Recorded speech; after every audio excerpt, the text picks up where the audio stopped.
Welcome, welcome, welcome, welcome to Association Chat. I am so excited that you're here. Before we get started, I want to say thanks to the Patreon supporters of Association Chat. It takes many hours, lots of technology, lots of blood, sweat, and tears. Maybe not so much blood, but you know what I'm saying, to make all of this come together for the association community. And Association Chat Patreon patrons make it possible. So thank you. Thank you. It's been going on for almost 12 years. It's almost a teenager. And it's thanks to supporters like you that keep it going. To become a Patreon patron, just visit patreon.com/association chat. And now on to the show. Welcome to Association Chat, an online discussion where we warm ourselves by the virtual fire, welcoming thought leaders and trailblazers alike to join up in this home for the association community.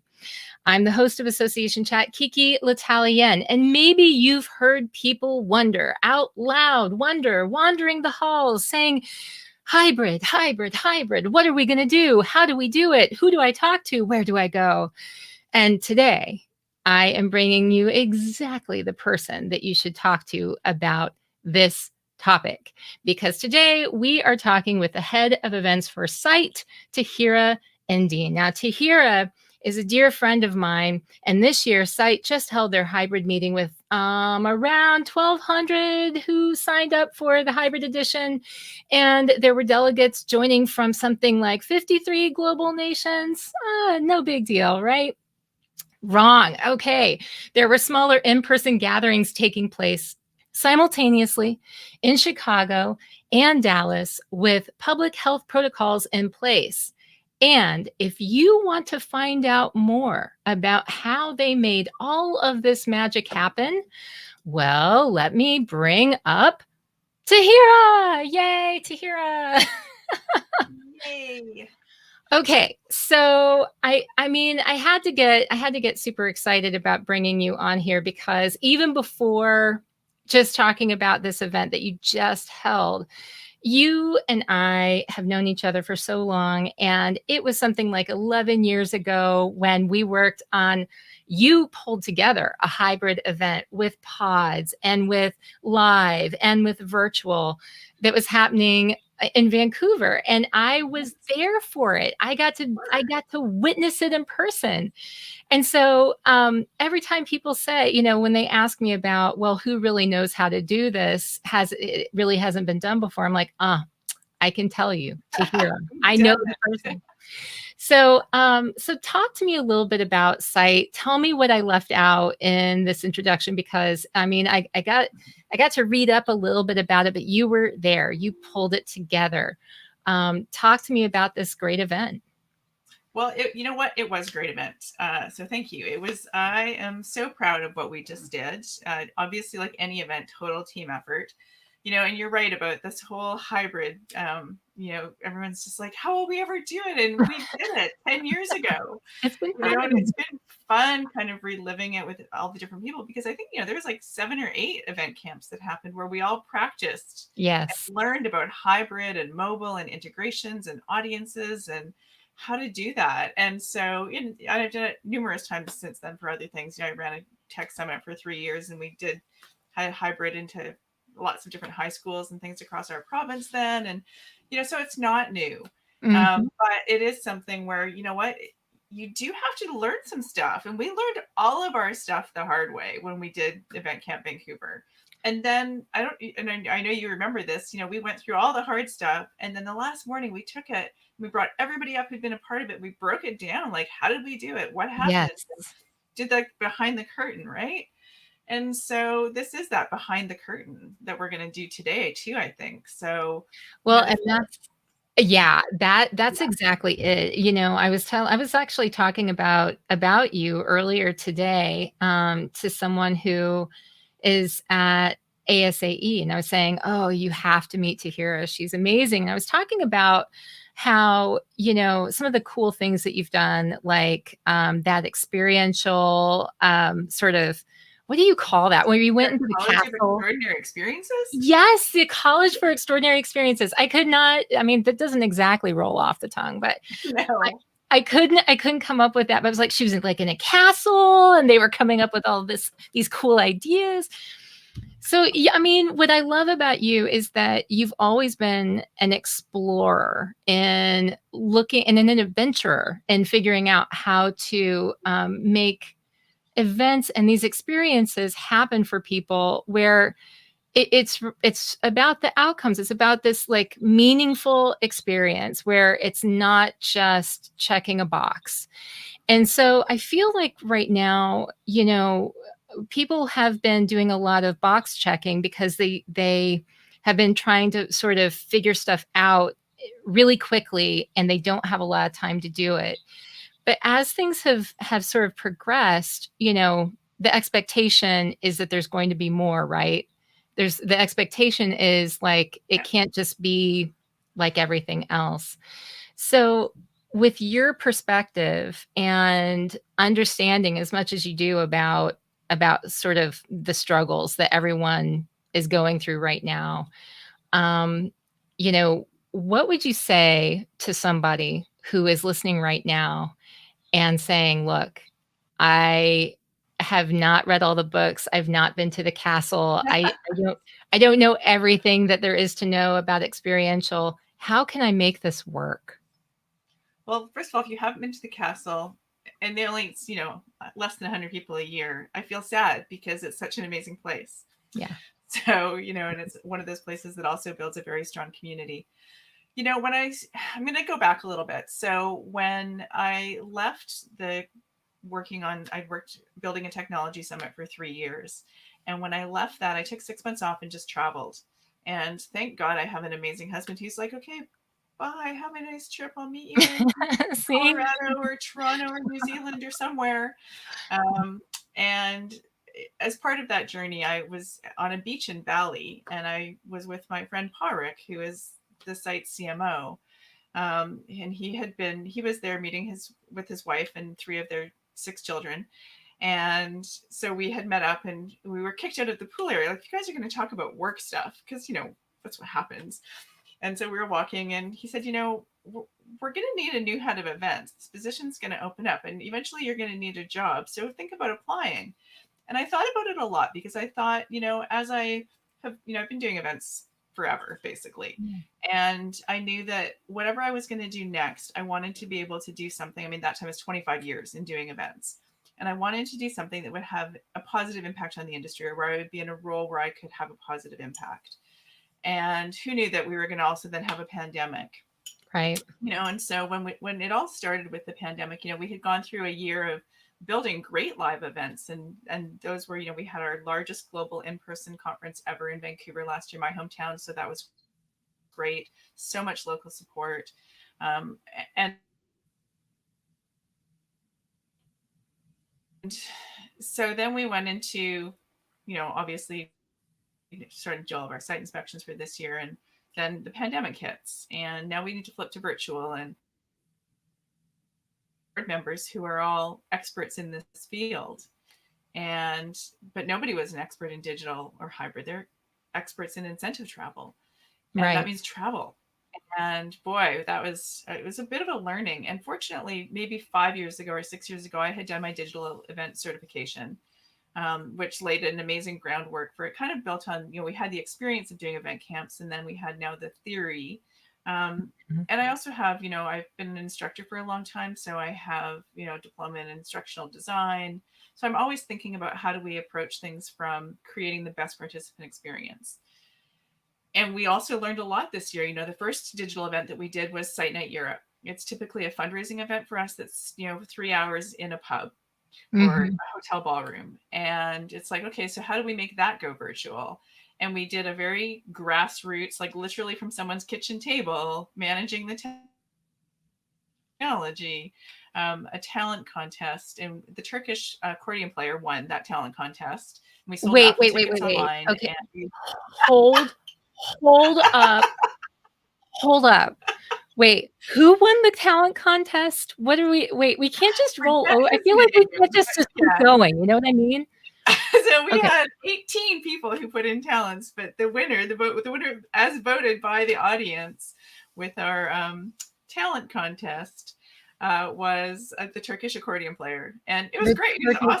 Accordion player. Fun. And Yeah. But what we really wanted to do at that event was just really, it was May, so we were pretty new into this, but just really build that sense of community. And so we had people come up to the bar, and so we had our MCs interview our trustees and learn a little bit more about them and what they were going through. And so it's sort of more like the casual fun event. And so we finished that, and then it's like, oh dear God, now what do we do?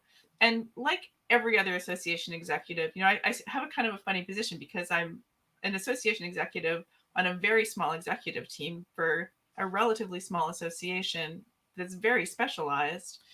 But I'm also the head of events. So I'm the event planner Right. for event planners. So pretty much the worst job in the world from that perspective. But it's so it's like, what do we do next? And so the next thing was, well, we're going to do, so I keep inventing, I invented it. I'm like, we're going to do site week. And they're like, what? I'm like, so we have global chapters, 30 chapters around the world. Mhm. And so I can't match a time zone. And so it's like, well, we'll bring an AGM and we'll bring some experiences and we'll bring some. So we created an event that sucked for me because it was at midnight and 8 a.m. for 4 days in a row for 90 minutes to 2 hours at a time, providing content obviously in different time zones. Mhm. I was like literally having jet lag in my living room. And I know, right? So I mean, I feel like there's nothing exotic about that. Like, at least if you have jet lag and you're in another location, you're having jet lag in another location. But when it's in your living room, no, there's nothing exciting about that. But what it did is, so we created basically across every time we had 9 or 10 breakouts, and they were led all by chapter members from around the world, just to talk about whatever was, we basically said, what do you want to talk about? And put it out there, and people came up with topics. And so we had basically open forum discussions. And that was, there was a lot of pushback of, nobody's going to come in the summer. And it's like, nobody's going anywhere this summer. Like, Yeah. normally I would agree, but I was like, we can't even leave our houses really. So let's Right. bring our houses to each other. And we had, again, we're a small associations, but we had 1,400 people out of a 2,500 member association join us. That's okay. So I just want to pause there for a second, because for the people who are watching, especially, association leaders, association event planners, people who are trying to figure out, how do we get people to really be engaged? That's an incredible number to have for engagement for somebody who's, thinking about percentage wise, how many people are going to be involved in this from our organization. So kudos to you on that, I think we were all a bit surprised by the numbers, but in a really positive way. And it was because it was so global, because we're not just trying to reach one audience. We're really trying to serve the needs of members who are everywhere. And so I think it's really, and that's many associations, right? So it's how do we do that? And so we did that by catering to their time zones. What we learned from that was really obvious things that I had forgotten, like that really only, 20% of our membership is on the eastern side of the world and the rest is on the western time zone of the world. So we didn't need to plan as much stuff. More importantly, what I really got conked over the head with was the different ways that people learn and the different ways that people want to connect and that they want to communicate, which is one thing when we're bringing together, people into a live event. It's as applicable, more applicable probably when we're bringing people into a digital event. So who's not going to turn on a video? Who's not going to be comfortable when English is the language that we do business in? Who is going to have a cultural learning where they will speak when spoken to or when asked a question, but otherwise not speak up, versus who's going to speak over people. Right. And because all of that comes into, if you're trying to create open learning in a digital format, again, we just learned kind of everything a little bit the hard way. It's like we'd kind of done, I would say, honestly, about 50% of what we needed to do to really cater to different audience styles. And so after that, as we went into our next events, also still digital, it was about taking those learnings into consideration. So, the next one that we did was Site Night North America. So again, usually a huge, big fundraising event beside a pool, very popular, opening night of IMAX. So we didn't want to not do it. but we had to do it in a different way. And what we ended up doing with that was normally during IMEX, Monday night is site night, Tuesday night there's a DMC network talent show, Wednesday night is rendezvous, so there's these things that you go to. Yeah. And we combined actually with the DMC network rather than trying to split audience, we combined with them and did a shared event online for, sort of like that late afternoon US to early evening Europe, because we knew we couldn't possibly, so we just catered it to when it would fit within Planet IMEX from a time zone to what we would normally do. And we just kept it really fun. We did a talent show, like they did their talent show. We brought audience. We created some really fun networking cabanas that people could go and visit. And just, as a much more sort of, in some ways, combining the two in the best way that we could. And again, good numbers, successful, good community, all of those things. That was, we're like, okay, so this is good for now, but now we have our Living Global Conference. What I knew at the beginning of planning our global conference was we had to cater to a global audience. We had to really think about the times and the time zones. And we did, again, it's very difficult. So we did, I would say, a pretty good job. I think that, it's still really difficult to get a time zone that suits. The thing about our Asian and Australian audiences is they also want to be talking to North America, right? So to find a time zone that really works for that and to talk to Europe, it's hard to get everyone together. So we broke it over 2 days into 3 separate time segments so that everybody would have a time that they could come. Because the other thing that they said was, for the Asians, they said it's easier sometimes for us, and especially for people who are not the company owners, to attend things like this outside of strict company hours. For Australia, they said most of our membership here are actually the owners, and they would rather go during business hours. And the morning works really well for us. And, so it's about listening to what people want and then figuring out how we can best cater to that. So that was sort of the time zone part of it. Then it was the content part of it.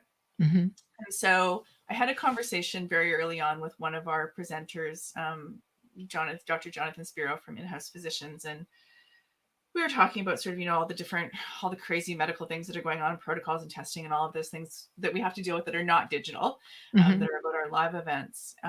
But he said, February is still going to be really hard for people because January 1st isn't going to be all of a sudden a magic bullet of now we can just start meeting live again. And he provides medical and wellness services to events and has for 30 years. So I was like, okay, I need to be listening to what he's saying about that because that makes sense to me. So what are we going to do? How do we create content that's going to fit? And so we, talked about it with our team. And so the theme we ended up coming up with was courage, because the idea being that it's, was that it was in us and among us. And that we not only had to find it within ourselves, but we had to be able to help prop other people up as well, to be able to find theirs during this time. And so from that, okay, that's our overarching theme. So we can build some keynotes around that. We can think about that as kind of our overarching getting us through. And then it's like, okay, so now we're going to have some content streams as we typically would. And I want to break in here because this is fantastic. But Polly says, thanks for this conversation. Love hearing about how Site adapted and had already been getting people together live and digitally and thoughtfully designed meaningful learning networking experiences. Yes. That's so nice. Thank you. I know. Thank you, Polly. Nice. We've been working really hard at it. So we nice like Polly. It's good. Polly's good. Yeah. So, it's so we started to think about, so we, how do we build that content? And so, yes. So we broke it into 4 streams as our sort of breakout streams, which were the business case of incentive travel, which was for us, our most popular. That was where a lot of people wanted to know what was going on. But we also knew that people have other needs right now too. And so we created a personal resilience stream.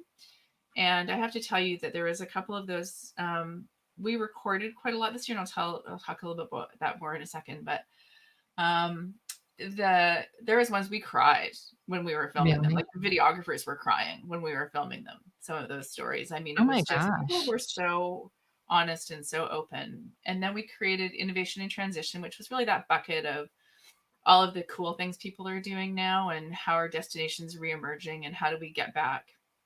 And then on the sort of deeper get back, we did a regeneration stream, including a climate action workshop focused on events.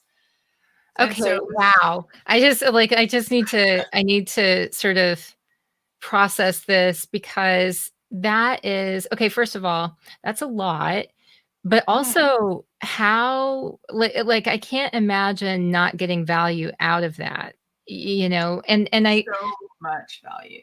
and I also, I mean, so what I'm noticing for each of these 4 streams, which I think, each one of them, I can't even imagine trying to decide how you're going to, which stream you're going to go in, where you're going to pick from. But for each one of these streams, I think so much value in so many different ways, practical and also showing support. That personal resilience stream, the question that came up for me as you were mentioning that is that I can imagine a lot of people saying, do we really need that? Is that something that we should include? Do you think most organizations who are thinking about doing something similar should include something like that? Yes, and I'll tell you, I had that fight. Honestly, I was wondering. We talked about wellness all year. Like, do we still need to talk about wellness? I mean, that was really the response. Right. And I said, yeah, we do, but we're not going to talk about it. It's not about a yoga break. Right. So we're going to talk about, so everything that we did was really non-tactical discussions in that, site with 30 chapters, we did 200 webinars last year. And so on a chapter level. And so we have lots of tactical information out there. There's lots of things if you need to know how to do something. So I said, I want all the content to be, first of all, we probably only had 2 sessions that included a formal PowerPointy style presentation. Ooh. Everything else was a conversation. And I said, because what we need to do with this digital event in a time that's really hard is we need to humanize all of the content.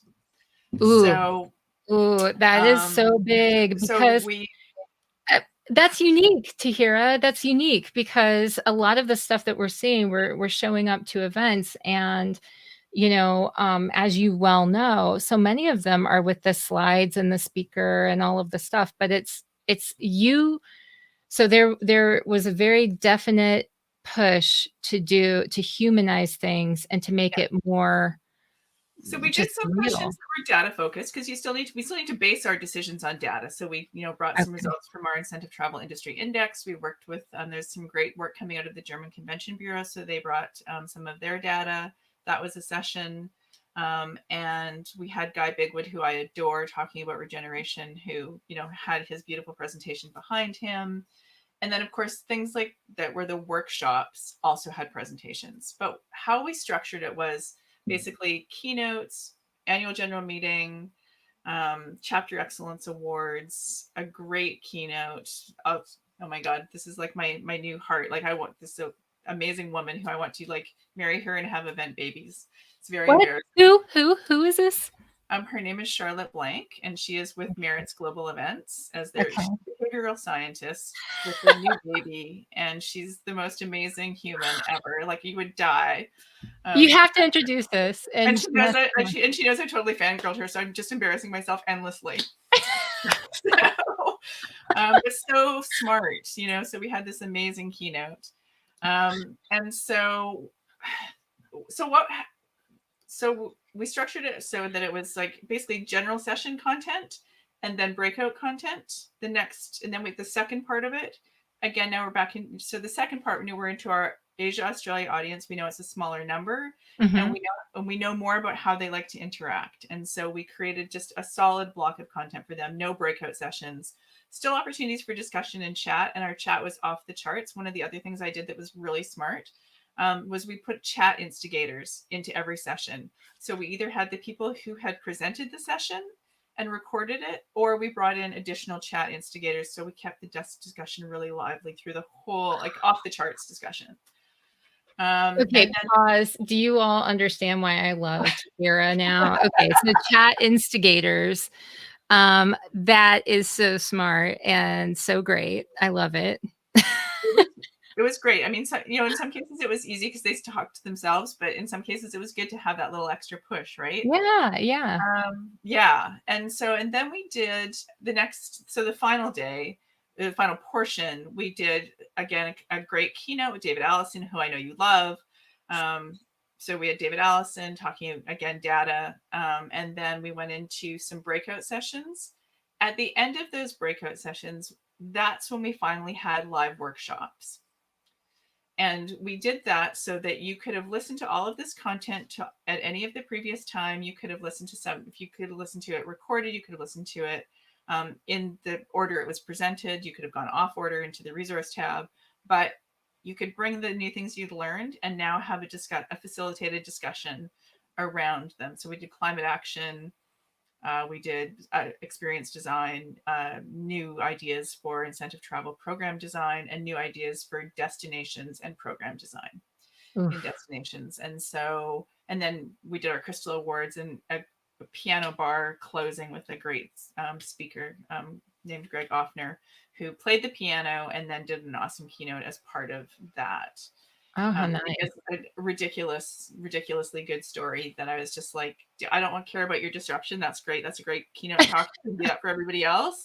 I want you to talk about courage and how courage has impacted your life with your unique story. And he was off the charts, like so fun.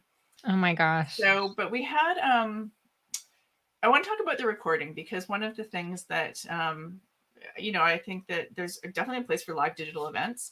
Mm-hmm. The next thing that we're going to do after this, ask me about that before we finish. Yes. That's going to be ridiculous. But ridiculous. Okay. Let's just wait. So, okay, so we decided, we've been talking for a while to a group called Gather TV, and Gather TV is essentially an over-the-top network that is coming out that is focused around events. So like the HGTV of events is what they're working on. And look at Angie, she's right. So we had so Gather TV worked with us as in a great partnership, and Jim and I worked together and recorded 53 sessions in 2 weeks. Whoa, wow. Oh my gosh. How is that even possible? That is crazy. Yeah, it was crazy. We didn't sleep. Yeah. And so 53, did you say? Yeah. Oh. But so think about this too. So, and here's the advantage we have with digital right now is that we can ask people for things we haven't been able to ask them for before in terms of time. Yes. And so we decided to do a series with our this year's site president, Aoife. And Aoife did a series called Aoife Asks, and she interviewed 10 people. All of them are either senior vice presidents or CEOs. So we interviewed David Peckinpah from Merritt's, Bob Miller from 110, Janet Trapphagen from Creative Group, Selena Sinclair from Realm, Birgul Ozden from Turkey, who's like iconic in our industry, Seb Tandur from MCI, and Freddie and Cosmo, and everybody came on and they just did these amazing. So everybody was asked 3 questions. One was, how do we build back better? And so many great perspectives, and then a question unique to their organization, and so many amazing ideas. And then, what was their favorite Netflix show? So also some good ideas there. But just, again, that humanizing of our industry icons is so powerful. These are amazing human beings leading amazing organizations through horrible, horrible time. Yeah. And to be able to really hear how they faced that was just so incredible. So I feel so fortunate that we were able to do that. And it was just, so it wasn't that we did one little thing. It was just that we really went, platform is the platform. We went in with great partners. So we worked with the same company that we always work with in our global conferences. They're based in Ireland. So, it's a good thing that I got up really early every day. They worked late every night, and so conference partners, they've been fantastic. We've been with them in Bangkok and Vancouver and Digital and Site Week. And so Site Week just about killed them too. But it was for them at least it was 8 a.m. and 4 p.m. They got to sleep just regular time, just not a lot of it. See, what I'm hearing though, Tahira, is that as usual, I think you need global teams because while everybody else wears out, you can move on to a different time zone and then wear the next group out. Is that how that works? Because like I think I finally caught on to your trick. So that takes me to our next event that we're going to do on April 28th, which is going to be, so with IMEX Frankfurt sadly canceled, we would typically have Site Night Europe. And so now we don't have Site Night Europe. And so it's like, well, if we stuck with the same date, that would be Memorial Day in the US. And that is a ridiculous date to do a 2-hour online event. Anything. Not even interested. Yeah. So, you know, you're just lying in bed and you're like, what should we do? What should we do? What should we do? And so I was like, I have an idea. And so this is one of those things I think where like the staff and the board just sometimes think basically that I've lost my mind. And this is definitely the case, but I've now shown them why this is going to be a good idea, why it's going to work. And we're going to do Site Night all night. So we're going to do a 12-hour event. Site Night all night. I love the name. I mean, can we talk about that? Like the name's awesome. You know, you got to figure out something to go along with that, just period, like Site Night all night. Yeah. So, and this one is really going to be for any other associations who have chapters. This is a chapter-driven event, you know. So as much as our global conference is really, you know, it includes all of our partners and our sponsors and showcases and great speakers and all of that. We still need to, again, we're still not there yet. You know, we still got a ways to get out of this pandemic, and so we still need to keep our community connected. And so, what we're going to do is, over the 12 hours, every chapter will get a 15-minute window to showcase what's happening in their area. It can be anything. They can bring me elephants, they can bring me songs, they can bring me thought leadership. You know, it's very, it's now the competition is on. Who can have the best 15 minutes? And then we've got 17 committees. Again, if you're an association, you know you've got committees. So all of those committees will be given some time to do some asks, report backs, showcase what they're working on. And then, well, I've got a lot of content from Global I can pull from. And, you know, so we've got a great host in place, and we've got... Oh my gosh. Bring a DJ on board. We're going to bring in, I'm not sure if you've used Twine yet, but we're going to bring in Twine to do some networking. Cool. Oh my gosh. Yeah. So for me, it's 4 a.m. till 4 in the afternoon. For Europe, it's noon till midnight. And for Asia, they get some time in the night and some time in the morning. So then some time to sleep in between. But we're going to just run it as one big room. So basically you can come in and out of that room at any time that you want over the 12 hours and see what's going on. Okay. So tell me all the tech people, like all the tech that's involved in all of that, all the like, okay. So you mentioned you've got your host, you've got your DJ, you've got your different chapters doing things every 15 minutes. We're moving things along. We've got like all kinds of featured content. Who's like, you know, pushing the buttons from one thing to the next to make sure, how's all that coming together?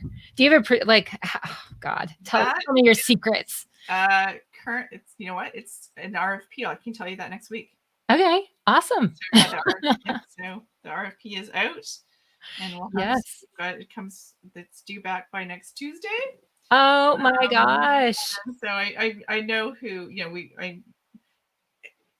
there's some really great options, you know, so it's really, but you're right. It has to be the right person. Cause I can tell you what we'll never do again is we're never going to do Site Night Europe the way we did it the first time with Erin, like losing her mind at our kitchen table. Cause that was so mean and unfair. And she did something and that was the longest. I think it's like she probably aged 2 years in 2 hours. Like, well, can we talk a little bit about that too? Because first of all, I think this Site Night all night thing, it sounds amazing. And I cannot wait. I definitely want to be a fly on the wall to like see how this you goes. You can register and just attend and come in and out anytime. Awesome. I will. So, and this is April 28th. Is that right? Okay. Yeah. So April 28th. But, so let's talk to me about lessons learned, because, you know, I feel like especially for someone like yourself who has done a lot of testing already, they're like, listen, everyone, like Tahira is an adventurer in events. Like she is constantly trying to figure out how to do new things or improve upon previous things that she's done before. So I am very curious to find out what you are learning now that works and doesn't work. Like, what are some improvements that you would make on your own work, like recently? Oh, so many things. There's so many things. So the first thing is design over platform. So actually the one event I didn't talk about was our Young Leaders event, which we did in September. And it was 2.5 hours a day over 3 mornings, basically, if you were in Southern California, 3 mornings. And this is a great event. So our Young Leaders it's our developing professionals. You've been in incentive travel for less than 5 years. You're probably under 35, but not necessarily. Yeah. And these, I'm going to call it, I could say kids, but they're not. These are the amazing young adults. Great committee. And what we did is we had one of my friends from the castle, Andrew Lacanienta, teaches experience design. He has a master's in experience design. No, sorry, that's wrong. He has a PhD, he's a doctor of experience design, and he teaches at Cal Poly. And literally one of the smartest people that I know when it comes to experience design, and one of my favorite humans. Oh. And so his class actually used our State Young Leaders as their class project. And so they came back, 6 groups presented amazing ideas to our Young Leaders Committee around how we could incorporate the concept of a hero's journey through the 3 days of the event. And so they took all of those lessons. And so it was adaptation, resilience, and transformation each day. But really walking through like that flow, like really that taking experience design thinking and flowing over 3 days and taking all those things we know about adult learning, application, reflection, time to consider, smart people giving you ideas and then going into small breakout groups and talking about those ideas. And it wasn't a big event. Our Young Leaders event is typically around 100 people. So we had 200 people registered and 100 to 150 in and out over the 3 days at any one time. And, I mean, we know the industry statistics are around 45% of people will come and watch live online for about 70% of the time. And then the rest is watched recorded. So anything kind of above that, you're already ahead. But what an amazing thing that was. So that's the first lesson, is design over platform. Design over platform. Yep. So what do you want to achieve? And we actually ran that one in one Zoom room with breakouts. I ran into the Zoom meeting with breakouts. So it was about as unfancy as you could get. We had this great DJ Lee, one of our SoCal members, and he really kept things going. And people stayed every day for 20 minutes after and just kept dancing. They would have stayed as long as he would have played. I was like, shut it down. We got but that was another great example. The company that ran that for us, Map Tour, out of Turkey. Wow. So we had, Gochin and his team running an event with a DJ from Southern California and people from around the world. And I think that's the other thing is, there's great talent everywhere in the world. Yes. And so don't be scared to go out there and look for it. And me, Kiki, that my greatest, I loved when we did the first event camp, and Judy gave me the title of being a dream wrangler. Yes.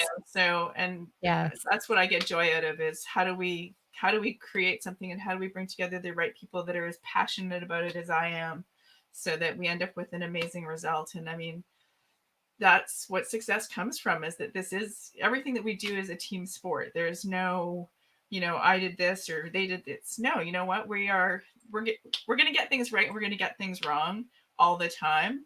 And I think one of the interviews I saw earlier this year was with a guy named Bob Bajan, and Bob is with Microsoft and leader of their digital team. And he's just like, we did things wrong we're still doing things wrong.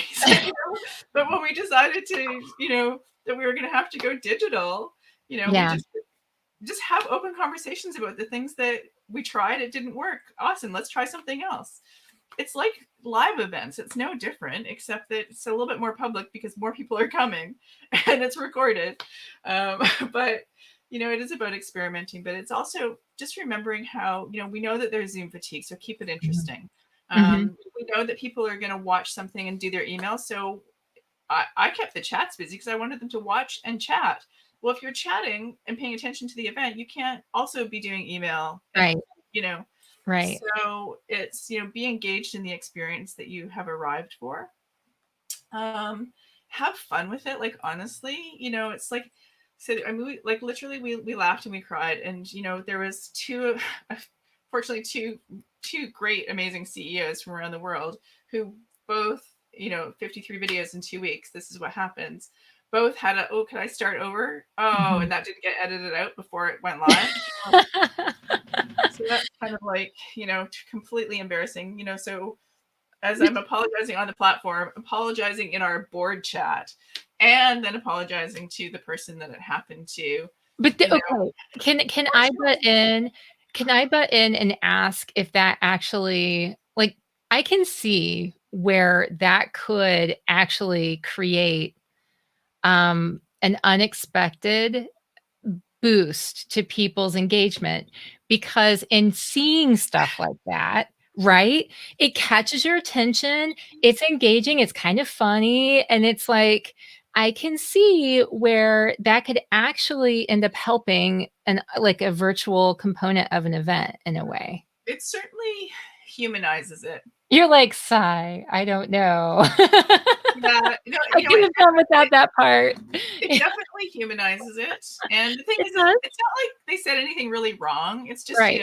they just wanted to do better. And so obviously we've edited that out before we put up the final recordings. But yeah, in the moment, you know what? And in the moment, we are all humans, Uh-huh. and we are all going to empathize with other humans. And somebody just saying, oh, we should start over is not, Yeah. it's not sort of, it's completely cringeworthy when you're the person who's responsible for the event. Yeah, It's you're like like, the most horrible moment as yeah. it's happening.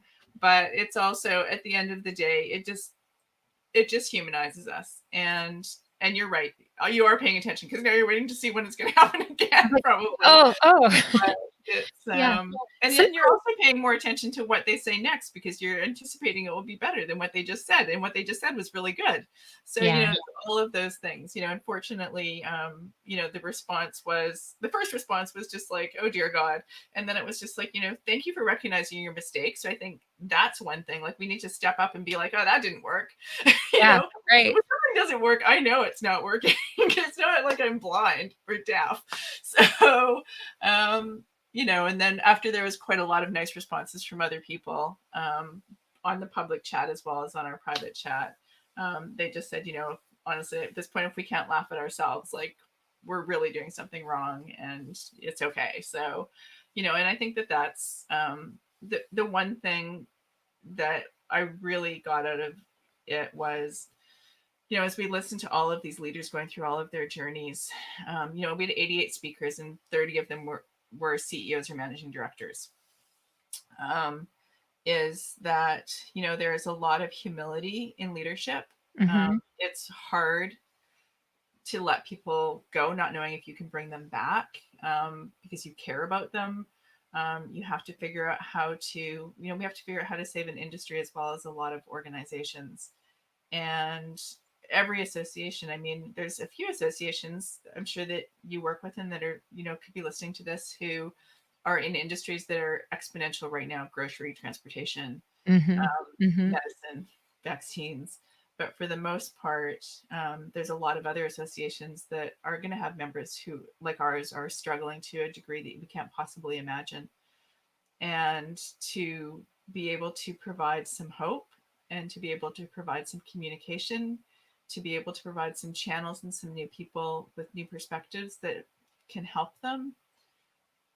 That is the power of events, whether they're digital or whether they're live. And I don't, I called it eventitis. Like, it's a disease that we can't get away from, because we can't help ourselves. We want the world to be a better place, and we want to be part of that. And we're uniquely positioned to be able to do that, however we're doing it right now. So I think that it's, hanging on to that passion when it's really hard, is a lesson that we're all kind of learning the hard way. And to know that, and to learn patience, I think, is the other. I love you so much. I just want to say I'm so glad you're my friend, and Me too. I am you are just true blue, 100% who you are and always have been, and just really naturally curious, naturally creative, but someone who genuinely cares about the work that you do. And um, in listening to you talk about this, I know how serious you are about caring about the industry and about caring about the people who are out there trying to do the best they can in trying times. And so, I think that what gives me hope in hearing you talk about the experience, like what all of the plans, the stuff that you're doing with site and all of the plans that you have coming up, is that, you know, there really is this great opportunity that we have.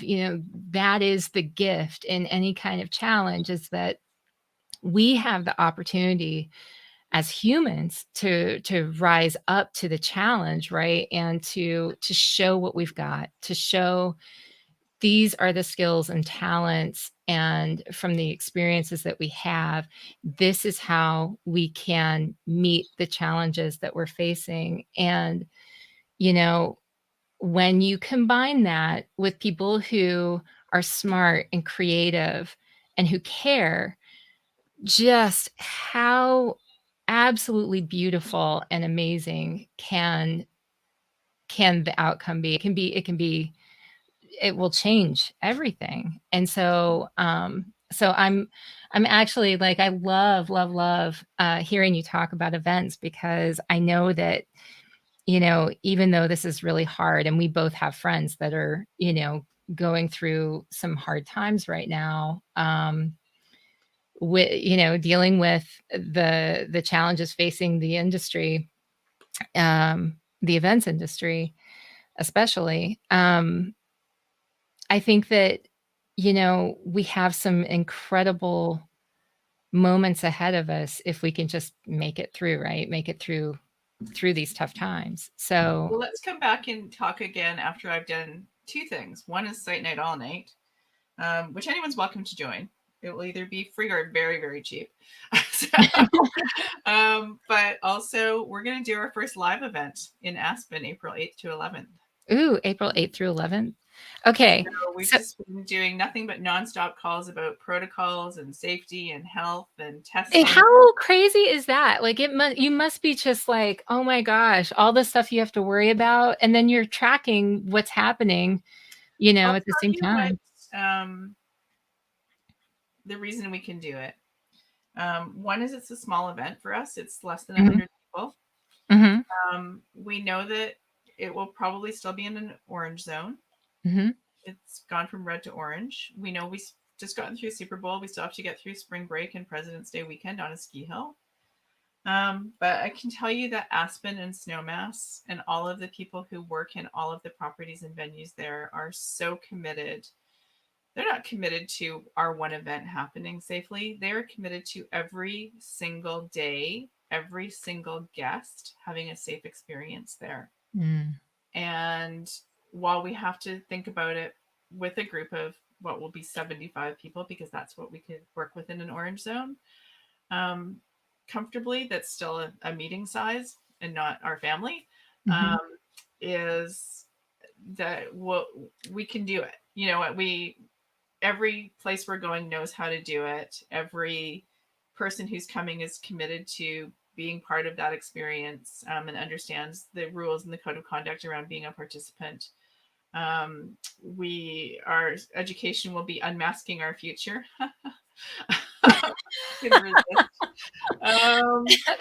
And we'll look at that from a bunch of different perspectives: emotional, mental, health, safety, wellness, for participants. And we'll be out in the fresh air, and a lot of it will be outdoor activities, for obvious reasons, because we're in Aspen Snowmass. Yeah. But yeah, we're going to come out with 1,000 lessons. Our partner for that is Unbridled, and we're working with them to not only create all of the safety protocols, but actually to document the processes, and they'll be working with their media team to bring us a really great video case study of what we've done. And then there's another young woman, Ashley Lawson, she's on like Instagram and Twitter everywhere right now, where she's been traveling the world, just basically learning about safety protocols across events. We just had our site, Mountain West, they just did their board meeting in Mexico, and that was really well documented. And so she's our safety ambassador for the event. She just did a short talk for us after their board meeting and their experiences during the global conference. But she's the brightest, most bubbliest person you could ever possibly meet, who is just like, damn it, we're going to figure this out. And so that's why we can do it. Does it make me nervous? Of course I wouldn't be, again, it's about that human. Of course I'm nervous. We're going to take, a group of people to a place. We haven't done that in a year. We don't know how to do that anymore. But we do know how to do that. And I would love to come back and talk about, or bring back, someone from the team who I might not be able to go, honestly, because our border is closed to Canada. But I'd love to bring back, someone from the team who can talk about what we did. I would love that, but I don't know, like I have to say, I'm going to look over here really fast to see, did you know? Okay. And I do, I want to talk to anyone that you suggest is fantastic, but did you know that, let's see, last time you were on, we had, on the, can you become a collaborator with your competitor? Currently has over 12,000 views for our interview on that for Association Chat. So I just have to say, like, if they have that kind of draw, for sure. But if you recommend them, absolutely, they should definitely come on and talk about it. I think there's going to be interesting stories that come out of it, right? I mean, it's just, I do too. We're all in this together, right? Let's figure it out. Yeah. I think so too. Well, okay. So before we wrap up, because I know that, like, we've talked about all of these different things that you've been doing, and really reworking you through all of you're staying up all night, site night, site night, all night.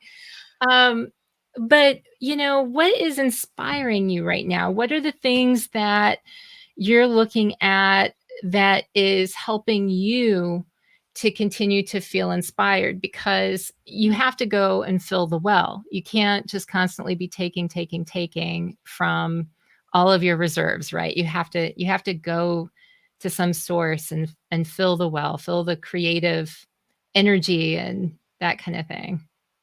That is so valid. So one of I was definitely feeling uncreative in the fall. I was definitely hit that wall. And so one of the things that I did, which is actually on my Intentional Event Design website, is a little free ebook I made a pandemic Pictionary.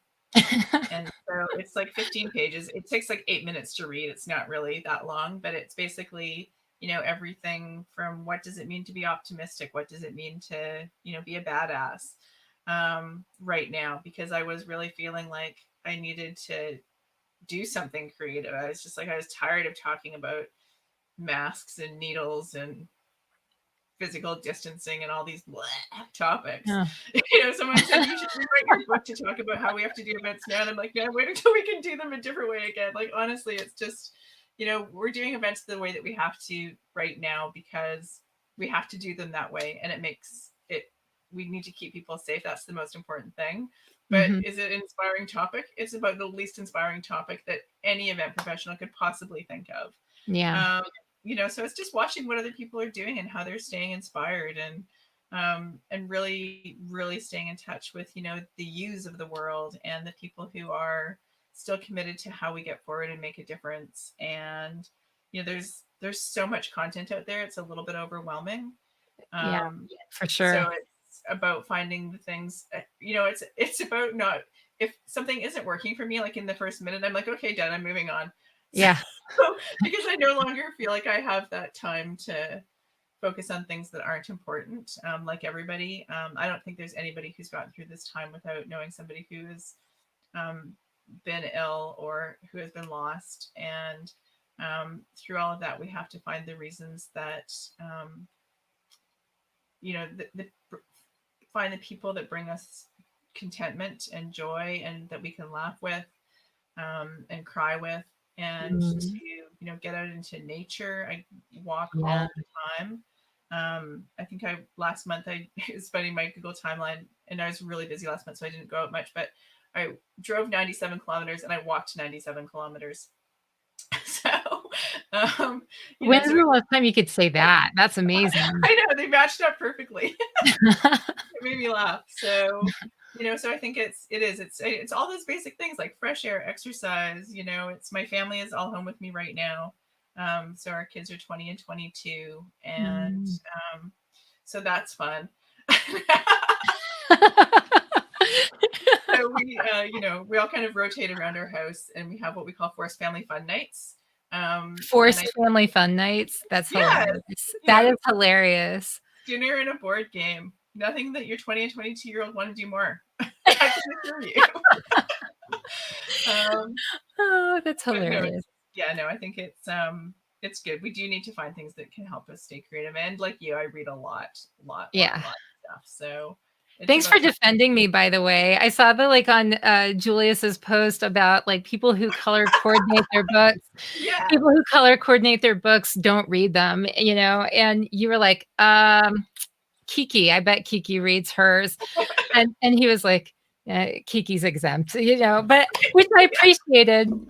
But I also have to admit, I haven't read all of them, but it's but a lot. Yeah, I read a lot. You're a voracious reader, and you will be dedicated to reading them. You didn't buy them only for the color. That is true. That is absolutely true. And I haven't read another book though. I'm giving it a red cover just so it can go on your shelf. You could just send me a book cover that's red. I would put it there.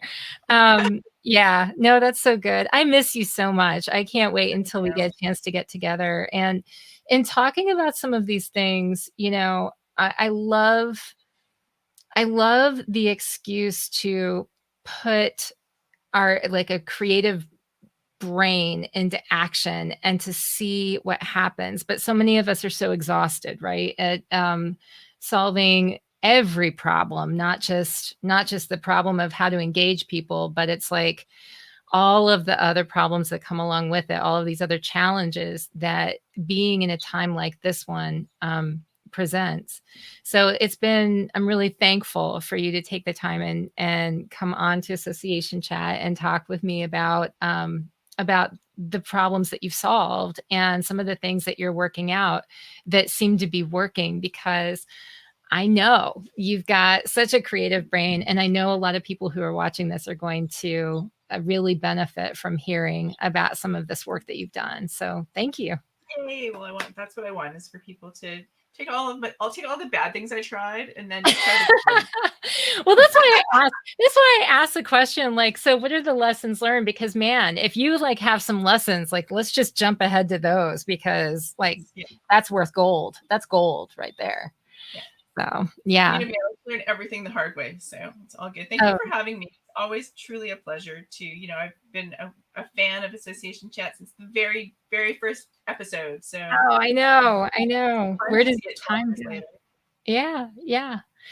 Well, thank you very much. I have to say, everyone, what do you think? What kind of experience was that? I want to thank Tahira so much for joining us on Association Chat.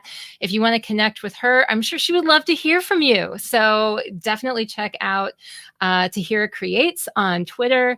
And if you look in the show notes, I'm going to have the website that you can go to read some of her old blog articles. And she has all kinds of great material out. You can buy books. She has she's a writer, she's an author, she's written white papers you can learn from. So I will put some links to those in the show notes later.